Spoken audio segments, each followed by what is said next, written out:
Baik, pada kesempatan kali ini saya akan membahas tentang bagian gravimetri ya. Jadi kita sudah sampai pada tahap berikutnya. Ini eh, kita ini ya, tahapan analisis gravimetri.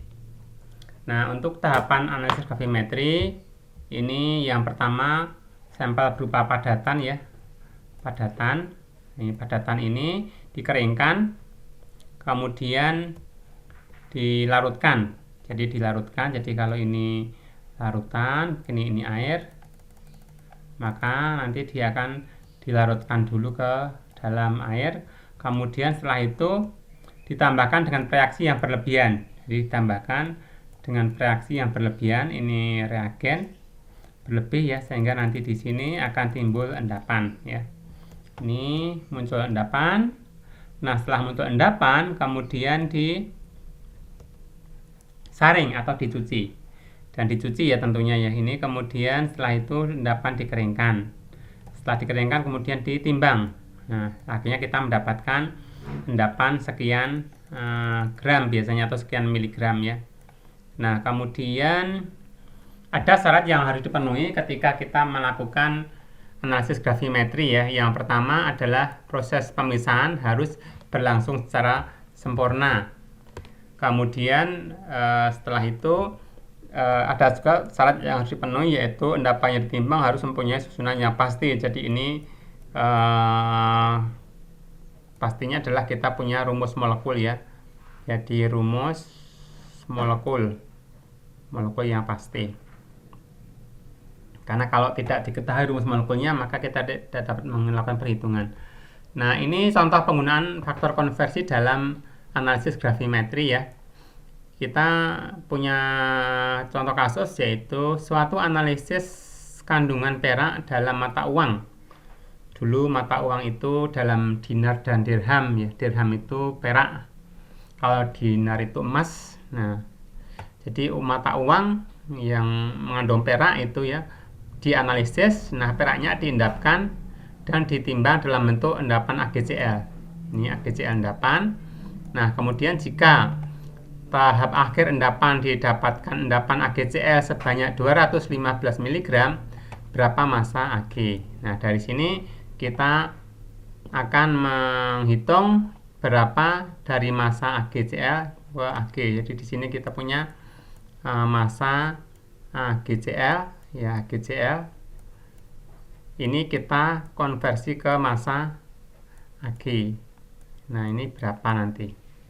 Nah, untuk itu kita jawab di sini. Pertama, kita ketahui dulu massa endapan AgCl itu adalah 215 mg. Kemudian dari tabel periodik kita ini yang diketahui dalam soal. Kemudian massa atom relatif dari Ag diketahui 108 ya. Kemudian juga kita bisa menghitung massa molekul relatif AgCl adalah 143,5. Nah, ini nanti menjadi faktor konversi. Nah, apa yang ditanyakan? Yang ditanya adalah massa Ag. Massa Ag ini berapa? Nah, di sini kita memerlukan sebuah faktor konversi yang dilihat dari mana? Dilihat dari AgCl, sini endapan ya. Ini AgCl, rumus molekulnya kita tahu AgCl terdiri dari satu atom Ag dan satu atom Cl membentuk satu molekul AgCl. Nah, di sini kita bisa menuliskan setiap satu atom Ag membentuk satu molekul AgCl. Dalam kasus AgCl ini ya, satu atom Ag setara dengan satu molekul AgCl. Nah, kita dapat juga menuliskan 1 mol Ag setara dengan 1 mol AgCl, atau 1 mol Ag membentuk 1 mol AgCl.